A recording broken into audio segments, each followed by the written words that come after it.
ఒకానొక కాలంలో విష్ణుస్వామి అనే ధనిక బ్రాహ్మణుడు ఉండేవాడు. అతను ఒక గొప్ప యజ్ఞం నిర్వహిస్తున్నాడు. అతనికి 3 కుమారులు ఉండేవారు. వారిలో ప్రతి ఒక్కరికీ ఒక ప్రత్యేకమైన అలవాటు ఉండేది. పెద్ద కుమారుడు ఆహారం విషయంలో చాలా శుభ్రత, నాజూకుతనాన్ని పాటించేవాడు. రెండవ కుమారుడు స్త్రీల విషయంలో చాలా జాగ్రత్తగా ఉండేవాడు. మూడవ కుమారుడు పడకల విషయంలో ఎంతో సున్నితంగా ఉండేవాడు.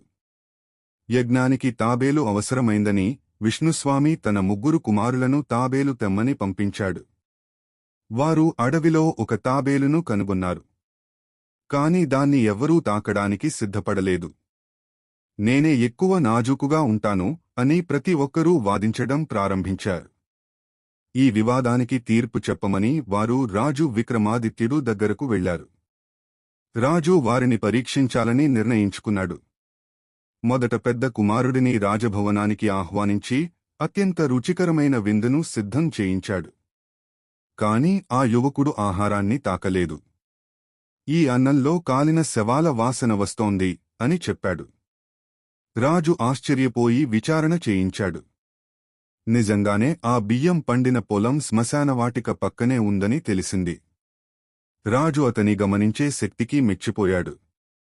తర్వాత రెండవ కుమారుడిని పరీక్షించేందుకు ఒక అందమైన నర్తకిని అతని దగ్గరకు పంపించాడు. కాని అతడు ఆమెను వెంటనే పంపించేశాడు. ఆమె శరీరంలో మేక వాసన వస్తోంది అని అన్నాడు. దీనిపై విచారణ జరిపితే చిన్నప్పటినుంచి ఆమెకు మేకపాలు తాగించారని తెలిసింది. రాజు మరింత ఆశ్చర్యపోయాడు. చివరగా మూడవ కుమారుడిని పరీక్షించేందుకు 7 మందమైన పరుపులతో ఉన్న మంచంపై పడుకోబెట్టాడు. అర్ధరాత్రి సమయంలో అతడు నొప్పితో కేకలు వేస్తూ లేచాడు. అతని భుజంపై ఎర్రటిగాటు కనిపించింది. పరిశీలిస్తే ఆ 7 పరుపుల క్రింద ఒక చిన్న వెంట్రుక ఉండటం గమనించారు. రాజు అతని సున్నితత్వాన్ని చూసి విస్మయపోయాడు.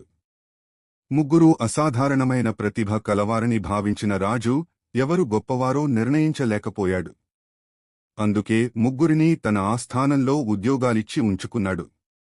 దాంతో విష్ణుస్వామి యజ్ఞం పూర్తి కాలేకపోయింది. ఇక్కడ బేతాళుడు కథను ఆపి రాజు విక్రమునిని అడిగాడు. ఈ 3లో నిజంగా అత్యంత నాజూకైనవాడు ఎవరు? చాలా ఆలోచించిన తర్వాత విక్రముడు ఇలా సమాధానమిచ్చాడు. 3వ కుమారుడే నిజంగా అత్యంత సున్నితుడు. ఎందుకంటే అతని భుజంపై ఘాటు అనే స్పష్టమైన ఆధారం ఉంది. మిగతా 2 వేరే మార్గాల్లో కూడా ఆ విషయాలు తెలుసుకుని ఉండవచ్చు. విక్రముడు సమాధానం చెప్పగానే బేతాళుడు చెట్టుపైకి ఎగిరిపోయాడు. 99% మంది సబ్స్క్రైబ్ చేయకుండా వెళ్ళిపోతున్నారు. కానీ మీరు మాత్రం స్పెషల్ వ్యూవర్. ఇలాంటి తెలుగు విజ్డమ్ స్టోరీస్ రోజూ చూడాలంటే ఇప్పుడే సబ్స్క్రైబ్ చేయండి.